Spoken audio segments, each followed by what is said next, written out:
A few years ago, we introduced a model that we have put out there for everybody, and we wanted to reintroduce that model and start talking about the HVAC business cycle. This is the cycle as far as customer interaction with your business. And during the next 16 weeks, we're going to be focusing on each of the 7 stages of the HVAC business cycle and what you can do to put those things together. At this time, we need to make sure that we're putting plans in place and plans together. And when you look at some of our founding fathers and leaders that we've had in the past, they've had a lot to say about plans. It's been credited to Benjamin Franklin saying, "Those who fail to plan to fail."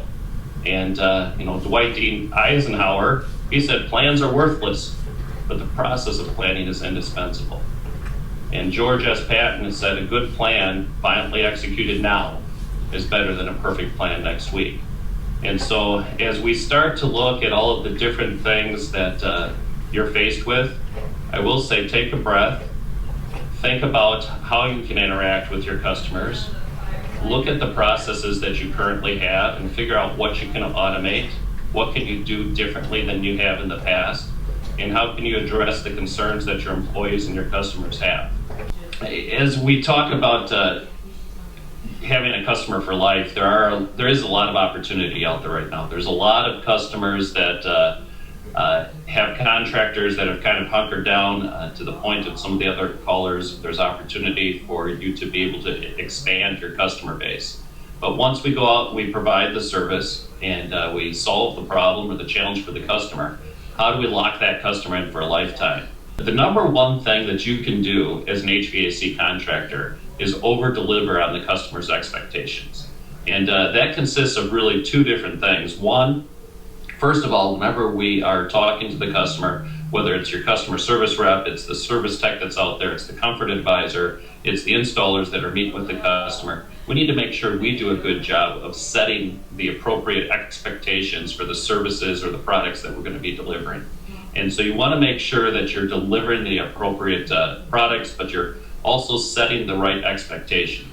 And then after we've set that expectation, your goal is to exceed that expectation and over-deliver on the promises that you've made. As you do that, those are the things that people remember. They said they were going to do this, but when they came out, they completely exceeded and did it far more than we had expected that they were going to be able to deliver. And so those are some of the things that I want to make sure that you're thinking about and you're looking at as you look to achieve a long-term relationship with your customers. The extended service agreements, as you're changing equipment out, make sure that you're offering that 10-year parts and labor warranty for the customer. A lot of your customers out there right now with uncertainty appreciate the certainty of knowing that I'm not going to have any extra out-of-pocket expenses once I get this brand new piece of equipment in. And so if you're not talking about these things right now, you're missing out on an opportunity to just give some calm to customers that may be stressed out, that are watching a 24-hour news cycle that is continuing to create more anxiety and frustration around those people that choose to hear those things or see those things on a consistent basis. And so off the extended service agreements, talk about the fact that you are representing a manufacturer that has the industry-leading manufacturer warranties available to the consumers. And so you want to make sure that you're stressing the fact that, hey, the reason we partnered with Goodman or Amana is because of the warranties that they allow us to be able to offer you. Again, giving that peace of mind and taking care of the customers there.